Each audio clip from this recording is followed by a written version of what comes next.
राजस्थान की सरकार यानी गहलोत सरकार के 3 साल बेमिसाल या फिर ये बेमिसाल सही में साबित हो रहे हैं या नहीं हो रहे हैं, इसी को लेकर के आज हम चर्चा करने वाले हैं। और हमारे स्टूडियो के अंदर पत्रकार करतार सिंह भी मौजूद हैं और मेरे वरिष्ठ एंकर भी यहाँ पे मीनू चौहान भी मौजूद हैं। तो इसी को लेकर के हम चर्चा करने वाले हैं कि आखिरकार ये 3 साल बेमिसाल रहे हैं या नहीं रहे हैं।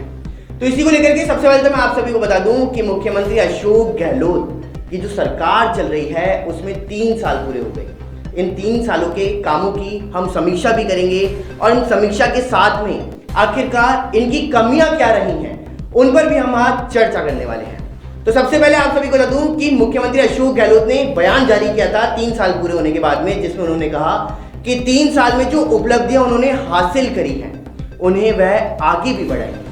साथ ही साथ उन्होंने एक बात और कही है कि जनता ने साफ साफ कह दिया है कि सरकार रिपीट करेंगे और उनका मानस भी बन चुका है कि राजस्थान में कांग्रेस की ही सरकार को दोबारा से रिपीट किया जाएगा। तो सबसे पहले मैं करतार जी आपका स्वागत करना चाहूंगा। करतार जी, आप ये बताइए कि आखिरकार मुख्यमंत्री अशोक गहलोत के जो 3 साल बेमिसाल रहे हैं या फिर नहीं रहे हैं। देखिए पुलकित जी, मैं सबसे पहले आपको बता दूं, आपके न्यूज़ 19 चैनल के माध्यम से जनता को बता दूं कि 3 साल बेमिसाल कहाँ रहा है, ये आप भी जानते हैं, आम जनता भी जानती है। 2.5 साल तक तो मंडल मंत्री का विस्तार भी नहीं हुआ। आपको पता है जब यानी जिले से यानी तहसील से जब क्षेत्र से यानी हर एक विधायक वहाँ से जीत गया है, जनता से बड़े बड़े वादा करके आए कि हम सड़कें बनाएंगे, आपके यानी यहाँ ये सुविधा नहीं वो सुविधा यानी हम लाएंगे, स्कूलें खुलवाएंगे, कॉलेजें खुलवाएंगे, हॉस्पिटल तक खुलवाएंगे। लेकिन वो जो वादा करके आए वो वादा खिलाफी है, वो वादे अभी भी पूरे नहीं हुए। क्यों नहीं हुए? कि कांग्रेस सरकार 2 धड़े में बैठी हुई थी। आपको भी पता है, आम जनता को भी पता है और उधर बीजेपी सरकार को भी पता है। कांग्रेस सरकार राजस्थान में 2 धड़े में बैठी हुई थी, पायलट गुट अलग और गहलोत गुट अलग। बाद बाकी 2.5 साल तक मंत्रिमंडल विस्तार नहीं हुआ। अब आप जानते हैं 3 साल बेमिसाल उसको कहा जाता है कि बेमिसाल यानी जो एक गुट बना के यानी कांग्रेस सरकार काम करे, जो मंत्री जो विधायक जो बने हैं वो यानी जो जनता से वादा करके आए वो वादा पूरा करे, तब तो ये बेमिसाल है। और आपका कहना ये भी है कि यानी गहलोत सरकार का भी कहना है कि यानी आने वाले समय में भी गहलोत सरकार आएगी। शायद यानी गहलोत सरकार की जमानत जब्त होने के चांस सीधे सीधे नजर आ रहे हैं। आप कह रहे हैं, अभी आपने मुद्दा उठाया मंत्रिमंडल विस्तार का। मैं आपको बता दूं कि 2.5 साल तक तो नहीं हुआ था, लेकिन अब इसके पूरा तो कर दिया गया है। लेकिन सचिन पायलट अभी भी असमंजस में बने हुए हैं कि आखिरकार उनको क्या पद दिया गया है, क्योंकि अभी तक देखा जाए तो कोई पद फिलहाल उनके पास में नहीं है। वे कांग्रेस से जुड़े हुए हैं, लेकिन कांग्रेस में पद क्या है उनके पास में, इस पे अभी तक चर्चाएं बनी हुई हैं। तो जिसने बगावत करी उस बगावत का कोई नतीजा नहीं निकला, तो आखिरकार ये 3 साल बेमिसाल तो रह नहीं सकती। और वहीं अगर हम दूसरी ओर बात करें तो सभी मंत्रियों के इस्तीफे लेने के बाद में नए मंत्री पद दिए गए थे और इसी को लेकर के चर्चाएं गर्म हो गई थी कि जो ये सचिन पायलट का गुट है, इसमें जो इनके मंत्रियों की बनने की संख्या है वह लगभग सभी की रहेगी, लेकिन उसको भी पूरा नहीं किया गया। तो ये बेमिसाल तो कहीं से रहने वाले नहीं है। लेकिन दूसरी ओर जब मुख्यमंत्री अशोक गहलोत ने बताया कि सरकार रिपीट करने का जनता ने मानस बना लिया है, तो मीनू जी मेरा आपसे सवाल है कि जनता ने आखिरकार किस प्रकार से मानस बनाया, या फिर सरकार यानी मुख्यमंत्री अशोक गहलोत जो है अभी राजस्थान के, उनका खुद के मन से ये कहना था? देखिए पुलकित जी, अगर बात करें जनता की, अशोक गहलोत जी की, तो अभी चिरंजीवी योजना निकाली गई है और कई मुद्दे जो गहलोत सरकार ने उठाए हैं वो बहुत ही शानदार और दमदार रहे हैं। और कोरोना काल को देखते हुए भी सरकार ने काफ़ी कार्य किए। तो हो सकता है कि जनता इन मुद्दों को लेकर, चिरंजीवी जैसी बीमा योजना को लेकर और भी कई जो कोरोना में राहत कोष से कई मामले उठाए गए हैं, राहत कोष जनता को दिया गया है, पेंशन में भी वृद्धि की गई है और राजस्थान में कई प्रकार के कार्य किए जा रहे हैं। तो उसको लेकर देखा जा सकता है कि फिर से रिपीट हो सकती है कांग्रेस सरकार। हाँ, रहा सचिन पायलट का, तो देखो हर पार्टी के अंदर मंत्री आते हैं, मंत्री जाते हैं। कई बार देखा गया है कि दल बदल नीतियां तो चलती ही रहती है।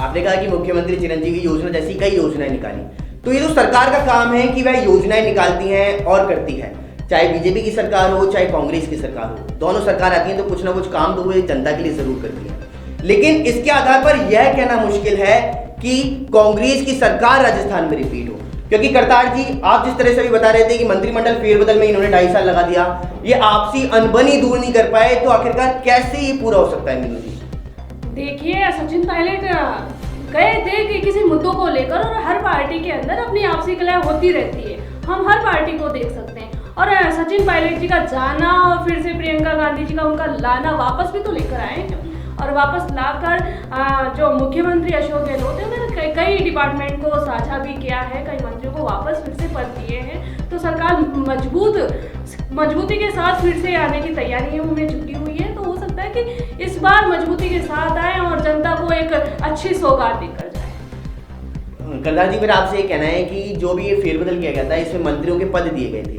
लेकिन अगर हम बातचीत करें तो इनमें एक आंकड़ा ऐसा भी सामने आया था कि इन मंत्रियों की जो पढ़ाई लिखाई की लिस्ट थी वह जारी की गई थी, जिसमें ज्यादा पढ़े लिखे मंत्री ना होकर के उन्हें मंत्री पद ऐसे मंत्री पद दिए गए थे जिसमें स्वास्थ्य मंत्री से लेकर के कई ऐसे मंत्री पद थे जो पढ़े लिखे नेताओं को ना देकर के अनपढ़ जैसे, मतलब जो 10वीं पास हैं 12वीं पास हैं ऐसे नेताओं को दिए गए। तो क्या ये एक सही राजनीति थी? देखिए पुलकित जी, सबसे पहले मैं मीनू जी के सवाल का जवाब देता हूँ कि गहलोत सरकार ने कोरोना काल में जो अच्छा काम किया, बिल्कुल उसको मैं आपको सीधे शब्दों में बता दूं, अगर ये कोरोना ने ही गहलोत सरकार को बचा लिया।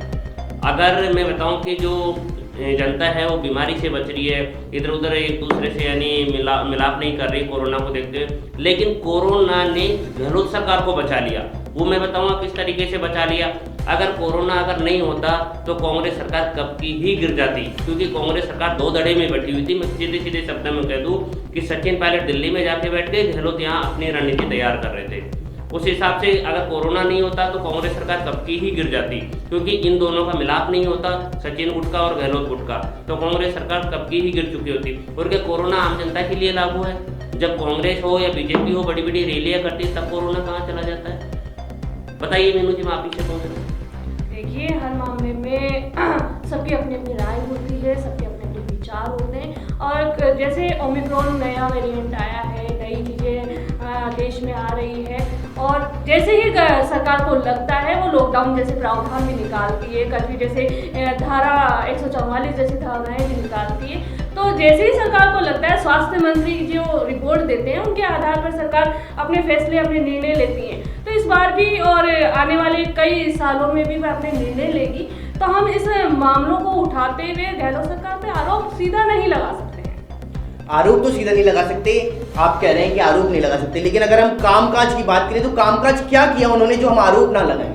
देखिए, कोरोना को आप देखोगे उससे पहले भी कई योजनाएं निकाली है। पेंशन योजना को देखो तो उसमें भी कई क्षेत्र उन्होंने बांट दिए हैं। बीमा वाला जो उन्होंने प्रावधान किया है वो भी बड़ा सराहनीय प्रावधान है। और डिपार्टमेंट को लेकर और जो मंत्रिमंडल जो बन रहा है उनका सदस्यों को लेकर भी उन्होंने कई चर्चाएं की है। ट्वीट करके भी अभी उन्होंने हाल ही में बताया है कि उन्होंने मंत्री IT डिपार्टमेंट हालांकि उन्होंने अपने पास में रखा, लेकिन कई मंत्रालय हैं जो उन्होंने बांटे, और हो सकता है कि आने वाले कई सालों में वो मजबूती के साथ अपनी सरकार को खड़ा करने में सफल हो पाए। आप कह रहे हैं कि आने वाले टाइम पे वो अपनी सरकार को सफलता से खड़ा कर सकते हैं, लेकिन करतार जी मुद्दा तो ये उठ रहा है कि अभी तक जब CM का चेहरा ही घोषित नहीं है, क्योंकि 2.5 साल में लड़ाई जो हुई कांग्रेस के अंदर वो CM की कुर्सी को लेकर की हुई कि सचिन पायलट कुर्सी पे आना चाहते थे और वहीं गहलोत कुर्सी से हटना नहीं चाहते थे। तो जब अगला चेहरा ही डिसाइड नहीं है कि आखिरकार कौन हो सकता है, तो किस आधार पर आप ये कह सकते हैं कि सरकार रिपीट हो सकती है? देखिए पुलकित जी, मैं आपको बता दूं, पहला सवाल है कांग्रेस सरकार का, राजस्थान की जो जनता है वो धन्यवाद भी देना चाहती है, उनका शुक्रगुजार भी करना चाहती है, लेकिन राजस्थान की सरकार का नहीं, ओनली कांग्रेस सरकार का। क्योंकि राजस्थान सरकार में कांग्रेस सरकार है, लेकिन राजस्थान में जो मंत्रिमंडल का विस्तार को लेके है, एक दूसरा अपनी कुर्सी बचाने में लगे हुए हैं। आपको पता है जब मान लो स्वास्थ्य मंत्री रघु शर्मा जी, उनके कार्यकाल में कोटा में कितने बच्चे मरे थे हॉस्पिटल में, जिनको ऑक्सीजन तक नहीं मिली थी। कम से कम 30 से 50 बच्चों की वहाँ एक साथ मौत हुई थी, और तब जाके स्वास्थ्य मंत्री जी का कहना था कि हम हमारे पूरी ऑक्सीजन भी पहुँचा रहे हैं, समय पे सारे सब कुछ कर रहे हैं, लेकिन वहाँ पे आप देखने को मिला पूरी मशीनें खराब पड़ी हुई थी। इसी को देखते हुए रघु शर्मा जी का पद छीन लिया गया। कहाँ है रघु शर्मा जी? स्वास्थ्य मंत्री है अभी नहीं है ना। और आप कह रहे थे पायलट जो अभी आपको पता है कि जो विद्याधर नगर, जो जयपुर के जो गुलाबी नगरी है, उसके अंदर जो प्रियंका गांधी है, राहुल गांधी है, सोनिया गांधी, इन्होंने बड़ी बड़ी रैलियाँ जो की थी, महंगाई हटाओ रैली को लेकर, महंगाई हटाओ को लेकर ये रैली नहीं थी, ये सिर्फ आक्रोश रैली मानो इस तरीके से कि एक दूसरे पर निशाना साधना जिसको कहते हैं। आपको पता है कि जो सचिव है, सेक्रेटरी, जो परिवहन मंत्री प्रताप सिंह खाचरियावास है, ये सब लोग पीछे की लाइन में बैठे हुए थे, आपको भी पता है। बिल्कुल। और एक पायलट में ही ऐसा क्या है जो यानी बरोबर की यानी आगे की पंक्ति में जो बैठे हुए थे, वो सिर्फ विधायक है, कोई मंत्री नहीं है, उसके बावजूद भी आगे बैठे हुए, क्योंकि कांग्रेस सरकार को डर लग रहा है पायलट की ओर से। अगर मान लो इनको पीछे की लाइन में बिठा दिया गया और अगर युवा पीढ़ी और युवा नेताओं में अगर जोश आ गया तो ये कांग्रेस सरकार की कुर्सी हिलने में टाइम नहीं लगेगा। और आने वाले समय में आप कह रहे हो चेहरे डिसाइड नहीं है, आपको पता है कि जब कांग्रेस सरकार राजस्थान में नहीं आ रही थी तो पायलट का चेहरा आगे किया और पायलट कांग्रेस सरकार लेके आए। आपको पता है बड़े बड़े पोस्टर बैनर उनमें से गहलोत की फोटो गायब हो गई थी, जो राजस्थान के अभी मुख्यमंत्री है। बाद बाकी जैसे ही कांग्रेस सरकार आने के लिए पूरी तरह से यानी राजस्थान में तैयार हुई तो ही यानी पायलट का चेहरा पीछे और गहलोत का चेहरा आगे है। लेकिन मैं आपको दावे के साथ होके कह दूं कि अगर कांग्रेस सरकार आएगी तो अगला मुख्यमंत्री के रूप में सचिन पायलट देखने को मिलेगा। बिल्कुल, आपका कहना सही है, क्योंकि वो एक युवा पीढ़ी है और युवा पीढ़ी के साथ में उनका युवाओं के अंदर भी ज़्यादा जोश है, तो देखने को मिल सकता है। लेकिन अगर हम वहीं दूसरी विपक्षी पार्टी की भी बात करें तो विपक्षी पार्टी भाजपा है, तो क्या भाजपा इसको लेकर के कहीं ना कहीं सक्रिय नहीं होगी? देखिए, मैं बता दूं कि भाजपा पूरी तरह से सक्रिय होगी और है भी। आपको पता है कि यानी साल भर से ज़्यादा यानी जो किसान वहाँ पे यानी दिल्ली बॉर्डर पे जो बैठे हुए थे ठिठुरती सर्दी में टेंट तंबू लगा के बैठे हुए थे, उनमें आधे से लोग यानी किसान नहीं थे, जो आप भी देख रहे हैं, हम भी देख रहे हैं, सारा खुलासा होता हुआ जा रहा है। राकेश टिकैत है, उनको यानी छिपने के लिए जगह नहीं मिल रही, क्योंकि मोदी सरकार ने उन्होंने कहा कि हमें मोदी सरकार लिखित में दे, उन्होंने लिखित में भी दिया, सारा सब कुछ दिया। दूसरी तरफ आप राजस्थान में देखिए, यहाँ पे जो ग्राम सेवक जो यानी यहाँ पे यानी कम से कम 6 महीने से यानी पुलिस कमिश्नरेट पर धरने पे बैठे हैं, ठंड में बैठे हैं, उनकी होली दिवाली सब यहीं पे मनी। तो क्या गहलोत सरकार भी तो लिखित में दे सकते हैं ना? गहलोत सरकार सिर्फ वादा कर रहे हैं कि 2-3 महीने में ये कर देंगे, वो कर देंगे। अरे भाई, उधर से जब केंद्र सरकार ने जब लिखित में दे दिए सब कुछ किसानों को, तो आप भी दिए ना। युवा पीढ़ी, विद्यार्थी, इनको क्यों सर्दी में बिठा रखा है आपने? बिल्कुल, आपका कहना सही है, क्योंकि ये वादे तो कर देते हैं लेकिन उस वादों को लिखित में नहीं देते हैं, जिससे ना तो कोई धरना समाप्त होता है और ना ही उस धरने का कोई सॉल्यूशन निकलता हुआ नजर आता है। अब देखने की बात तो इसमें यही होगी कि फिलहाल आखिरकार किसका चेहरा सामने आएगा और किसका चेहरा सामने नहीं आएगा। क्या कांग्रेस जीतेगी या फिर भाजपा एक बार फिर से पहले की तरह सक्रिय होकर के इस बार कांग्रेस को मात देकर के राजस्थान में अपनी सरकार बनाने में कामयाब रहेगी?